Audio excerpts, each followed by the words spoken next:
लगभग 10 मिनट की चढ़ाई के बाद हम राजकीय इंटर कॉलेज हीराखाल पहुंच चुके थे। दिलचस्प बात यह है कि यह कॉलेज उड्डा गांव के ठीक सामने स्थित है। पर्वतीय ढलानों के बीच बसा यह संस्थान आसपास के कई गांवों के बच्चों के लिए शिक्षा का मुख्य केंद्र है। स्वागत है आपका कोडिया से हीराखाल यात्रा के दूसरे भाग में।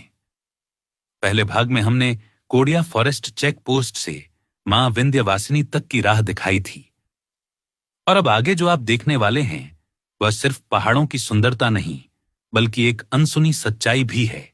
यहां गांव बसते हैं, लोग जीते हैं, सपने पलते हैं, लेकिन अफसोस सरकार की अनदेखी आज भी ठीक उसी तरह खड़ी है जैसे अधूरी सड़कें और टूटी सुविधाएं। इन पहाड़ों में जीवन जितना खूबसूरत है उतना ही संघर्ष से भरा भी है। आज की इस यात्रा में हम देखेंगे वो रास्ते, वो गांव और वो हकीकत जिसके बारे में शायद ही कोई बात करता है। तो आइए सच्चाई और सुंदरता दोनों को साथ लेकर हम बढ़ते हैं हीराखाल की ओर। अब हम वापस उसी बेस पॉइंट पर थे जहां से हमें हीराखाल की ओर बढ़ना था।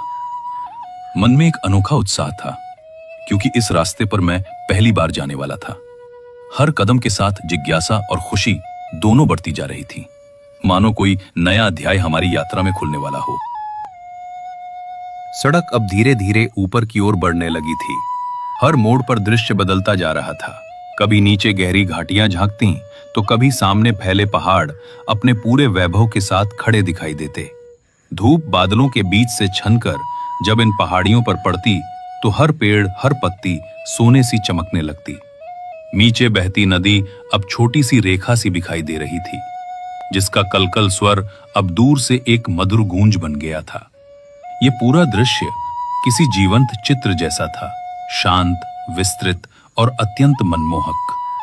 ऐसा लग रहा था मानो प्रकृति स्वयं अपने रहस्यों के द्वार खोल रही हो। हर कदम के साथ एक नई ऊर्जा महसूस हो रही थी, मानो ये मार्ग हमें केवल आगे नहीं ले जा रहा बल्कि भीतर की यात्रा पर भी आमंत्रित कर रहा हो। हम आगे बढ़ते जा रहे थे और प्रकृति का हर दृश्य हमें थम जाने पर मजबूर कर रहा था। हरे भरे जंगल, दूर तक फैली घाटियां और हल्की धूप में चमकते पहाड़, सब कुछ जैसे जीवंत लग रहा था। हमने यहीं रुककर कैमरे में उन दूर बसे गांवों की झलक कैद की जो इस घाटी की गोद में सजे मोतियों जैसे दिखाई दे रहे थे। यहीं से नीचे घाटी का नजारा भी साफ दिख रहा था, शांत, सुंदर और आत्मा को छू जाने वाला। हम आगे बढ़ते गए और रास्ते में हमें एक स्थानीय निवासी मिले। जब हमने पूछा तो उन्होंने बताया ये द्वालदी गांव है। ये गांव यमकेश्वर ब्लॉक पौड़ी गढ़वाल की ऊंची पहाड़ियों में बसा है। चारों ओर जंगल और घाटियां हैं, पर यहां जीवन आसान नहीं। स्थानीय व्यक्ति ने बताया कि अब यहां बहुत कम परिवार रहते हैं। सुविधाओं की कमी और पलायन ने गांव को लगभग खाली कर दिया है। स्कूल और अस्पताल कई किलोमीटर दूर हैं। बरसात में रास्ते नदी बन जाते हैं। फिर भी यहां के लोग मुस्कुराकर हर दिन का सामना करते हैं।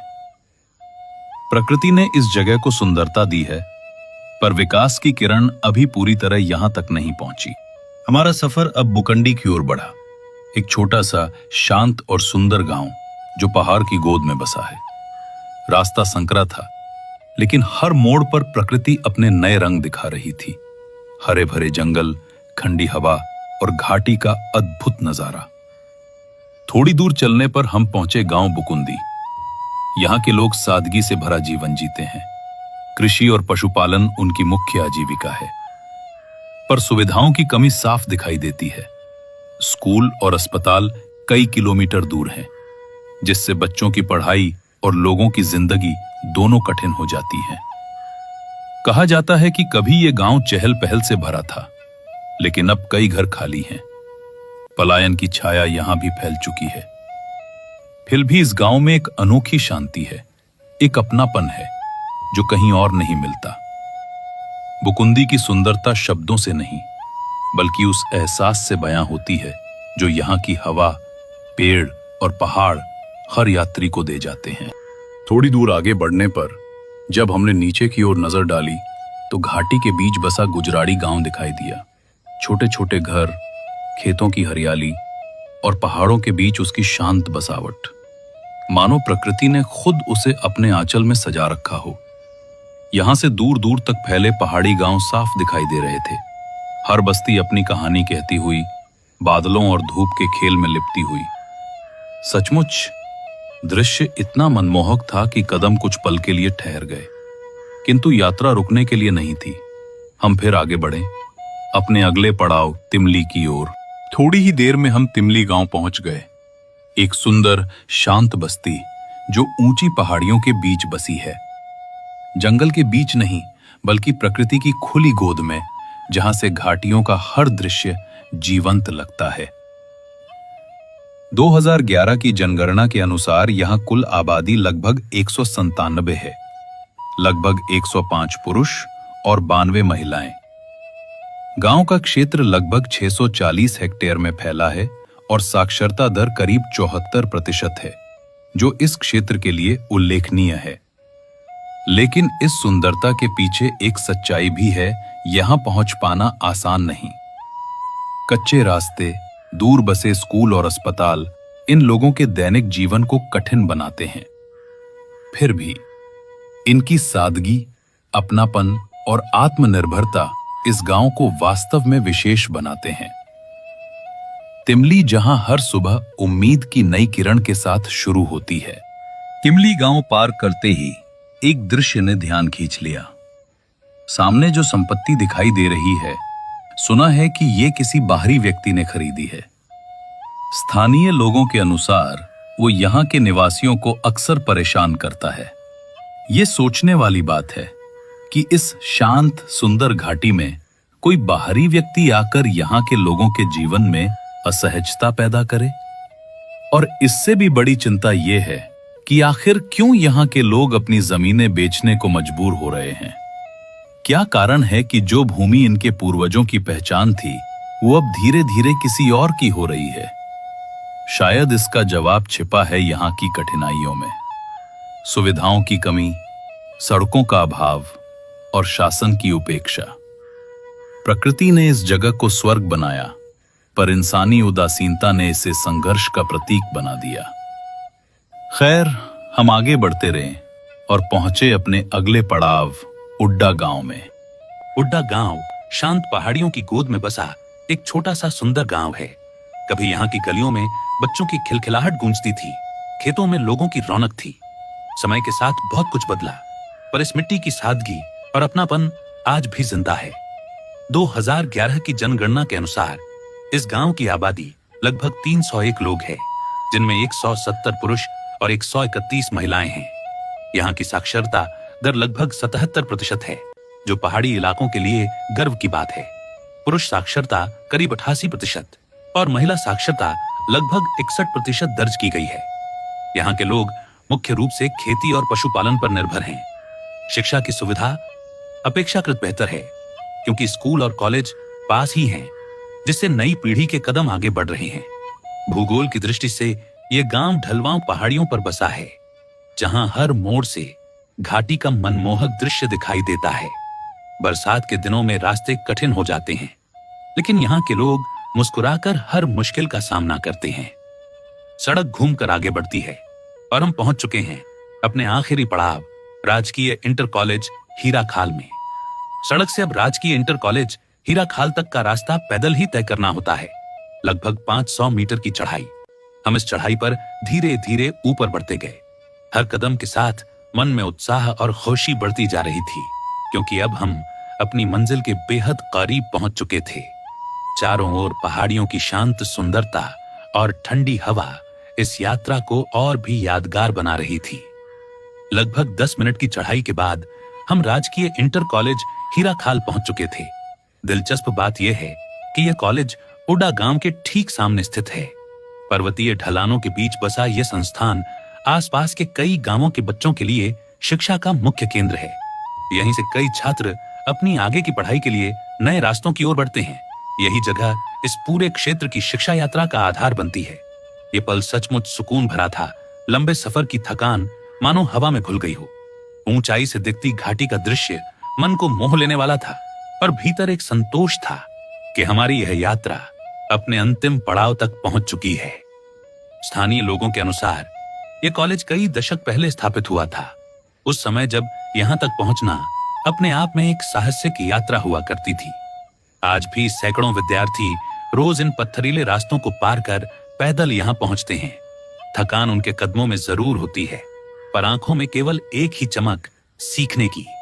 कठोर भौगोलिक परिस्थितियों और सीमित संसाधनों के बीच भी ये कॉलेज यहाँ के युवाओं के सपनों का आधार बन चुका है।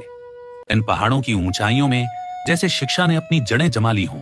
हर छात्र, हर मुस्कान यही कहती है कि ज्ञान ही सच्ची ऊंचाई है, और यही इन पहाड़ों की असली पहचान है। हीरा खाल से सामान्य दिनों में डांडा मंडल की पहाड़ियां साफ दिखाई देती हैं, पर आज धुंध ने सब कुछ ओझल कर दिया था। बस हल्के धुंधले आकार दूर कहीं झलक रहे थे। सोचिए, जब मौसम साफ होता होगा, डांडा मंडल का दृश्य कितना मनमोहक लगता होगा।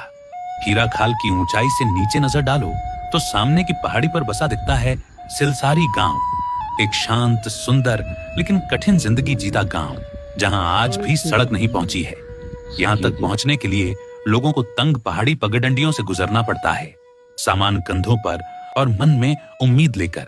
2011 की जनगणना के अनुसार सिलसारी गांव की आबादी करीब 175 लोगों की है और साक्षरता दर लगभग 72% दर्ज की गई थी, जो इन दुर्गम परिस्थितियों में भी शिक्षा के प्रति लोगों की जागरूकता दिखाती है। यहाँ के लोग सादगी में जीना जानते हैं और हर कठिनाई को मुस्कान से स्वीकार करते हैं। ऐसा लगता है जैसे यह गांव अभी भी प्रकृति की गोद में शांति का एक जीवंत अध्याय हो। हीरा खाल से जब हम पूर्व दिशा की ओर देखते हैं तो सामने नौगांव का विहंगम दृश्य दिखाई देता है।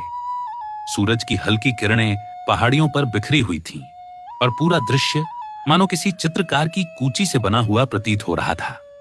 नौगांव के साथ साथ यहां से कई अन्य गांव भी साफ दिखाई दे रहे थे, जो अलग अलग पहाड़ियों की ढलानों पर बसे हुए थे, जैसे प्रकृति ने उन्हें अपनी गोद में सजा रखा हो। दूर दूर तक फैली हरियाली, टेढ़े मेढ़े रास्ते और घरों से उठता हल्का धुआं इस दृश्य को और भी जीवंत बना रहा था। वास्तव में उस पल वहां खड़े होकर ऐसा महसूस हो रहा था जैसे समय थम गया हो। हवा की ठंडी लहरें, पक्षियों की चहचहाहट और सामने फैली प्रकृति की सुंदरता ने मन को गहराई तक छू लिया। सच कहें तो वहां से लौटने का मन नहीं कर रहा था, लेकिन समय का तकाजा था। सर्दियों के दिन छोटे होते हैं और पहाड़ों में सूरज ढलने के बाद यात्रा कठिन हो जाती है। इसलिए हमने एक आखिरी बार उस मनमोहक दृश्य को देखा, गहरी सांस ली और फिर धीरे धीरे अपने कदम वापसी की ओर बढ़ा दिए।